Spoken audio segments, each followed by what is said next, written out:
Alors on va faire le parcours libéral et donc Sophie Bauer qui va nous l'expliquer.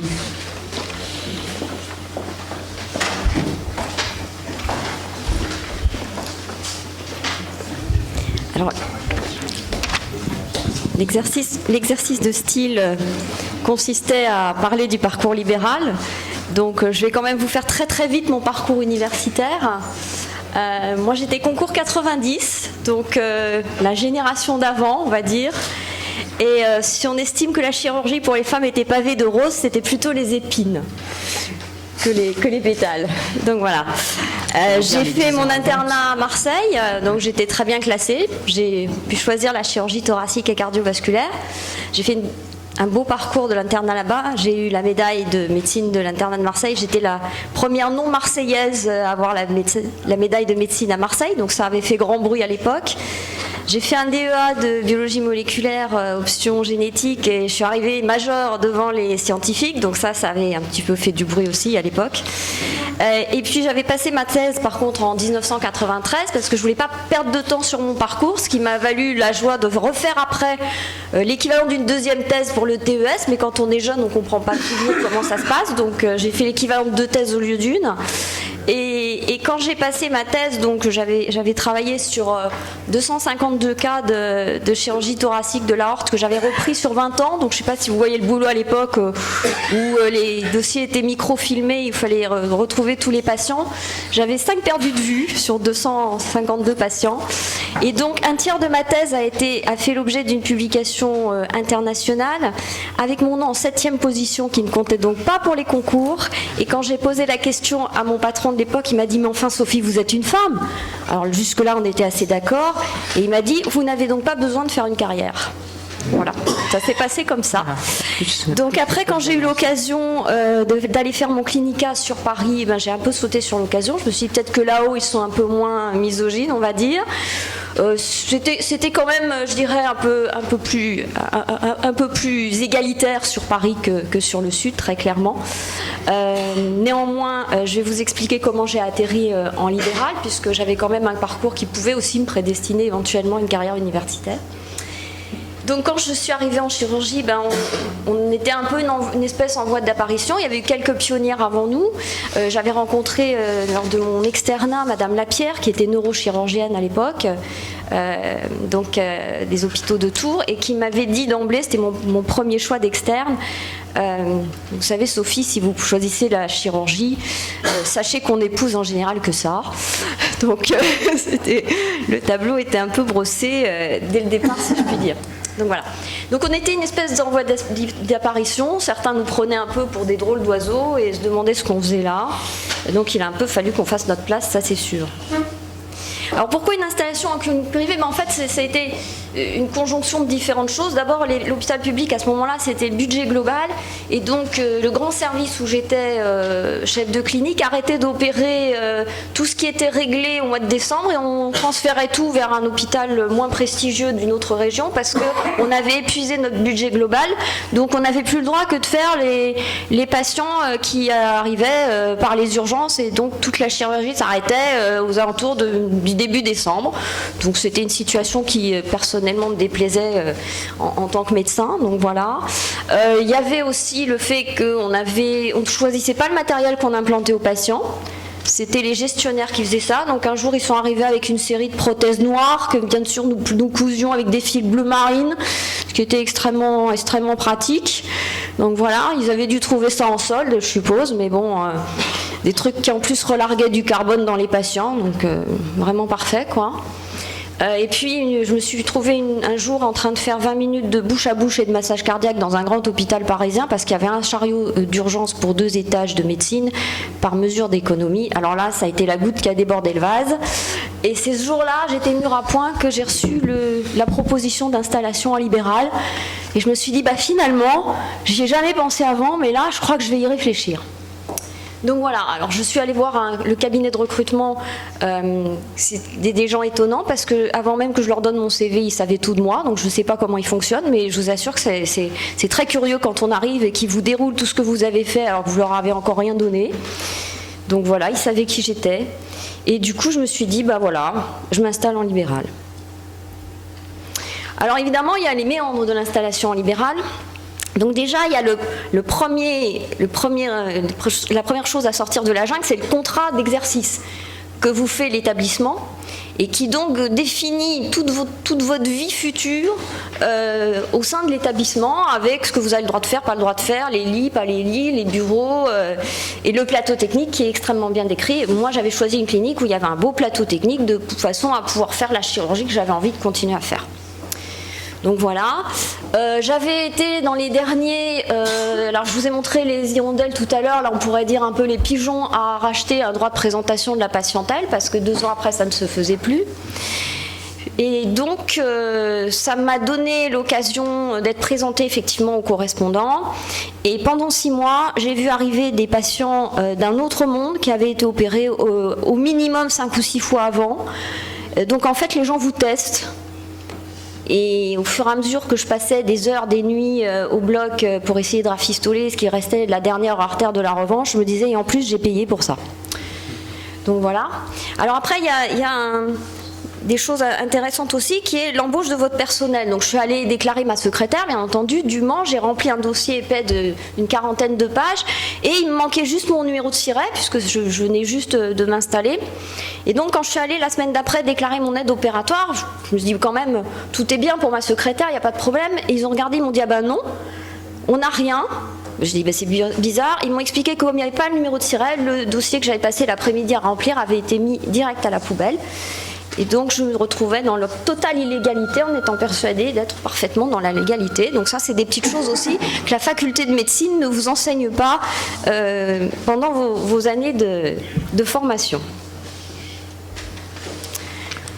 Ensuite, je me suis aperçue que c'était la même profession, ça c'est sûr, c'est la même profession. On consulte, on opère, on explique tout aux malades, on assure ses suites opératoires, donc c'est pareil. Par contre, on a beaucoup de choses qu'on fait en plus. Et en particulier, on se retrouve responsable des ressources humaines puisqu'on engage son équipe, on la vire si elle ne convient pas. Donc ça, on est complètement responsable de ça. Ça non plus, on ne nous a pas appris. On est responsable des achats de matériel pour le cabinet. Donc là, il a fallu que je passe de fashion victime à quelqu'un d'un peu plus rationnel, parce qu'il ne fallait pas acheter n'importe quoi à n'importe quel prix. Il y a un budget à respecter quand même. C'est nos propres deniers aussi, donc on fait un petit peu attention à des choses.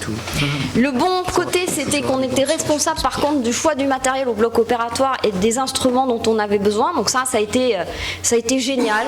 J'ai pu enfin mettre aux patients ce que j'avais envie de leur mettre comme prothèse, comme stent, voilà, comme matériel implantable. Donc ça, j'ai trouvé ça génial. Plus de gestionnaires qui vous expliquent qu'il faut vraiment prendre ce truc-là que personne ne met plus depuis 10 ans parce que ça coûte moins cher.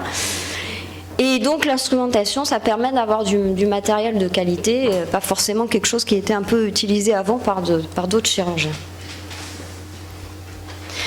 Après, j'ai découvert les avantages de l'autonomie de décision, bien sûr, puisqu'on a un fonctionnement où on est responsable entièrement de ce qu'on fait. On n'a plus le cocon hospitalier, on n'a plus le staff, on est face à son patient, donc on prend les décisions. Alors comme c'était un petit peu neuf pour moi, en fait j'avais rusé, c'est-à-dire que j'avais rencontré dans des congrès un jeune chirurgien anglais qui était dans la même position que moi, donc qui venait de passer en libéral, et une jeune chirurgienne allemande, et en fait on a fait du staff entre nous, c'est-à-dire quand on avait des doutes sur un patient, on l'a staffé entre nous, et puis après de temps en temps évidemment j'ai appelé mes confrères hospitaliers quand il y avait un truc vraiment rare où j'avais pas beaucoup vu pendant ma formation. Et bien entendu, soyons clairs, quand on est en libéral, on a la conscience de son plateau technique, et si on estime que le plateau technique est trop limité pour faire tel ou tel patient, c'est extrêmement important de garder, si je puis dire, une base arrière, et donc des très bonnes relations avec des CHU. C'est ce que je fais. J'envoie parfois des patients sur Mondor ou La Pitié quand j'estime que vraiment mon plateau technique n'est pas adéquat, et donc c'est très important. On ne prend jamais de risque évidemment avec les patients et avec sa propre équipe. Alors quand je suis arrivée, j'ai un peu fait la révolution dans le coin parce que l'artérite des femmes n'était pas très connue, même pas du tout. Donc je voyais des dames marcher dans la rue qui ne pouvaient plus marcher, et J'étais un peu étonnée, j'en voyais quand même beaucoup. Et puis, donc j'ai fait des EPU aux médecins pour leur dire que, attention, l'artérite chez la femme, ça existe aussi. Et là, j'ai vu arriver des patientes avec une artérite avérée et des Dopplers qui disaient artérite normale pour l'âge. On était bien avancé, les pieds étaient prêts à tomber, mais elles avaient une artérite normale pour l'âge, donc jusque-là, personne dans la région n'avait pensé qu'il fallait peut-être s'en occuper quand même. Et donc, j'ai fait ma petite révolution en formant comme ça les médecins du coin à reconnaître l'artérite plus tôt et à envoyer les patients plus tôt. J'ai fait aussi la même chose sur les BPCO, enfin sur les facteurs de risque. Donc, j'ai fait une activité d'enseignement localement quand je suis arrivée. J'ai développé aussi la chirurgie vasculaire gériatrique, tout particulièrement en faisant appel à l'endovasculaire et à la chirurgie combinée, donc endovasculaire et chirurgie ouverte, ce qui permettait de réduire le risque opératoire, puisqu'on avait du coup une voie d'abord qui était plus limitée, avec une anesthésie plus légère, des suites plus simples, et ça permettait de remettre les gens sur pied au sens propre du terme. Et puis j'ai aussi développé l'angioplastie sous éco-guidage. Je suis allée me former aux États-Unis. J'avais vu une équipe là-bas qui faisait ça. Je me suis dit que c'était extrêmement intéressant parce que ça permettait de moins irradier les patients et de diminuer fortement le produit de contraste. Donc chez ces populations un petit peu âgées ou fragiles et chez les diabétiques, ça avait un grand intérêt. Et donc j'ai développé ça dans la clinique où j'étais. Donc toutes ces innovations se sont faites évidemment avec la complicité des anesthésistes qu'il a fallu parfois convaincre un petit peu, surtout sur la chirurgie vasculaire gériatrique, puisqu'il y avait quand même des freins à endormir ou à traiter ces patients particulièrement polypathologiques, on va dire. Ensuite, responsable des ressources humaines, donc évidemment il ne fallait pas se tromper à l'embauche parce que sinon on avait quelques difficultés. Évidemment, on subit en plein les instabilités législatives, donc j'ai connu la première vague du problème des aides opératoires, puisque les premières aides opératoires que j'avais eues étaient des infirmières, puis après elles ont voulu faire des enfants et repasser dans des services, alors qu'elles auraient pu rester chez moi, mais bon, elles ont préféré repasser en service. Donc j'ai eu des aides opératoires qui étaient des aides opératoires formées par d'autres chirurgiens, mais qui n'étaient pas infirmières, et qui donc avaient passé le petit module de mise à niveau qui leur permettait de continuer à exercer en tant qu'aide opératoire. Et maintenant, badaboum, j'ai une aide opératoire qui est une infirmière diplômée d'État, mais ça ne suffit plus depuis la récente législation, donc il va falloir qu'elle est impliquée dans le passage de la VAE. Et donc tout ça, évidemment, provoque des petits soucis.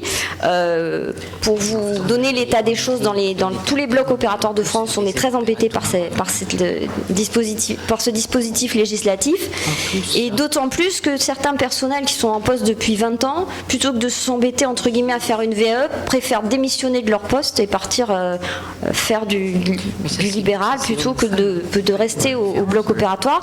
Donc on se retrouve avec dans les blocs actuellement des difficultés, y compris d'infirmières circulantes, du fait de ça. Et ça, quand on est en libéral, forcément, c'est ce genre de choses, on se le prend en pleine face parce que on est décisionnaire finalement du personnel qu'on a employé. Alors j'ai décidé aussi récemment de mettre ma secrétaire en télétravail 2 jours par semaine parce que j'ai remarqué qu'elle était au bord du burn-out. Donc il se trouve qu'elle a un environnement de travail un peu bruyant, et en particulier le mercredi, j'ai des confrères qui consultent avec beaucoup d'enfants. Donc la salle d'attente est pleine de bruit un peu criard, on va dire, et donc je l'ai mise en télétravail, ce qui permet de garder la secrétaire dans une condition physique adéquate. Donc ça, ce sont des décisions qu'on prend. Alors pour ce qui est des ressources humaines, c'est un avantage indéniable d'être une femme. Alors je vous ai mis une petite référence. En fait, 70% des responsables de ressources humaines dans le monde sont des femmes. Et visiblement, à la fois sur le plan communication et sur le plan justement égalité des chances, ce serait plutôt une force dans ce domaine-là d'être une femme. Donc les achats pour le cabinet, moi j'ai choisi un appareil ATCPO2, les premiers qui existaient hors de l'expérimentation. J'ai choisi un échographe marqué CE pour le bloc opératoire, et tout ça me vaut bien entendu de ne pas pouvoir me payer la BMW qu'ont mes confrères masculins. C'est une question de choix. Moi j'ai choisi la TCPO2 et l'échographe, eux ils ont choisi la BM, mais ils n'ont ni la TCPO2 ni l'échographe. Après, donc le matériel implantable, je crois que quand on est une femme, on supporte mieux le chant des sirènes de certains laboratoires. J'ai pas besoin de décrire à mes consoeurs, elles voient de quoi je parle. Je pense qu'on on fait plus attention aux phénomènes éventuels de mode.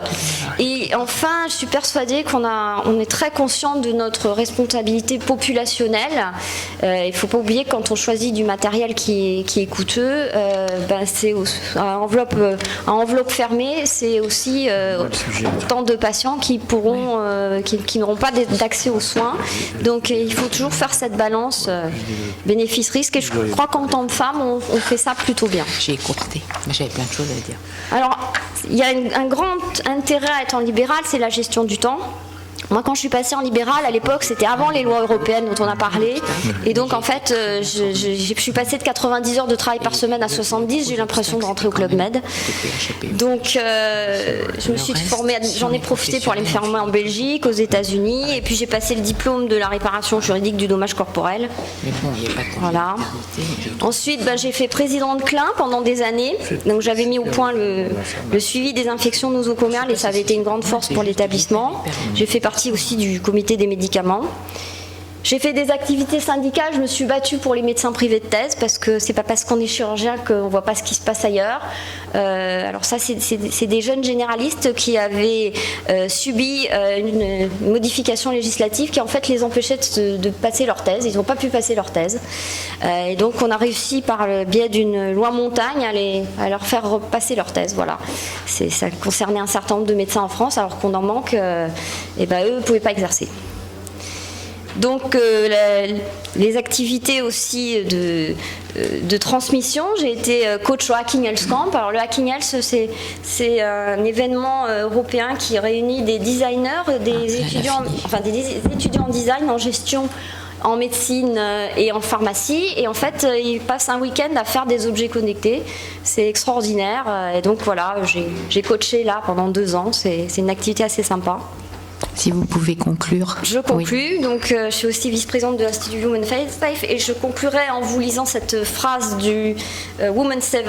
L'approche féministe est la seule à même de transformer en profondeur les rapports de pouvoir inégalitaires entre les femmes et les hommes et les inégalités systémiques qui en découlent et dont la société entière paye le prix. Et je pense qu'en chirurgie également. Ça sera ma conclusion. Merci beaucoup. Alors, on a le temps d'une question. J'en ai une. Sophie, le libéral, c'est bien sûr la relation avec les correspondants. Est-ce que le fait d'être une femme dans la période où tu as commencé, où tu exerces maintenant, est une particularité vis-à-vis du genre des correspondants? Et est-ce que les choses se modifient autant que tu puisses le voir? Au départ, ils m'ont testé, mais je pense qu'ils font ça avec tous les chirurgiens qui arrivent en libéral. Hein. Clairement, les 6 premiers mois, j'ai vécu un enfer parce que j'ai vécu des patients. Ils m'ont concentré des patients entre guillemets infaisables. C'est-à-dire une fois que j'ai remis ceux-là sur pied, j'ai réussi à avoir les autres. Mais je pense que cette période de test-là, c'est valable aussi pour tout jeune chirurgien qui arrive dans le libéral. Donc ça n'a pas beaucoup joué. J'ai trouvé les médecins généralistes plutôt ouverts d'esprit. Les angiologues aussi, ça s'est d'emblée plutôt bien passé. Le seul bémol, ça a été quand j'ai introduit des innovations au bloc opératoire avec les anesthésistes qu'il a fallu convaincre de prendre plus de risques de leur côté pour faire des patients finalement plus âgés, plus fragiles, qui n'avaient pas forcément l'habitude de prendre en charge, du moins dans le libéral. Alors moi j'arrivais effectivement du CHU où on faisait ces patients-là, j'étais en chirurgie cardio-thoracique et vasculaire à Lariboisière. Hein. Je suis partie de Lariboisière au moment où Lariboisière était transférée sur Bichat. Et donc j'avais l'habitude, j'avais vu les anesthésistes vraiment endormir ces patients-là pour des chirurgies, y compris beaucoup plus lourdes puisqu'on leur refaisait des remplacements valvulaires ou des coronaires. Et c'est vrai que ça a mis un peu la révolution quand je suis arrivée avec ma série de patients avec des morbidités complexes et nombreuses. Au début, il y en a même certains qui m'ont dit non mais enfin tu sais quand même nous au départ on s'est mis en libéral pour faire de l'argent. Alors je crois que c'était peut-être vrai il y a très longtemps, mais à partir de ma génération ça allait plus du tout. Je crois qu'on s'est mis en libéral non pas pour faire de l'argent mais parce qu'on voulait être indépendant, parce qu'on cherchait voilà une certaine autonomie. Moi j'avais vraiment ce ressenti de l'administration hospitalière qui commençait à peser lourd sur tous les praticiens, et quand j'ai vu l'occasion d'y échapper, je l'ai prise quoi. Voilà. Mais c'est vrai que j'ai eu ça un petit peu au début. Bon après ça s'est dilué parce que comme ça s'est bien passé. Bon bah après voilà. Peu de questions, on va être obligé parce que sinon on va pas finir la soirée. Et en tout cas, aucun problème vis-à-vis des patients. Les patients n'ont jamais. La seule question qu'ils posent des fois, c'est on dit chirurgien ou chirurgienne, quoi. Mais voilà. Eh ben, merci beaucoup pour votre expérience.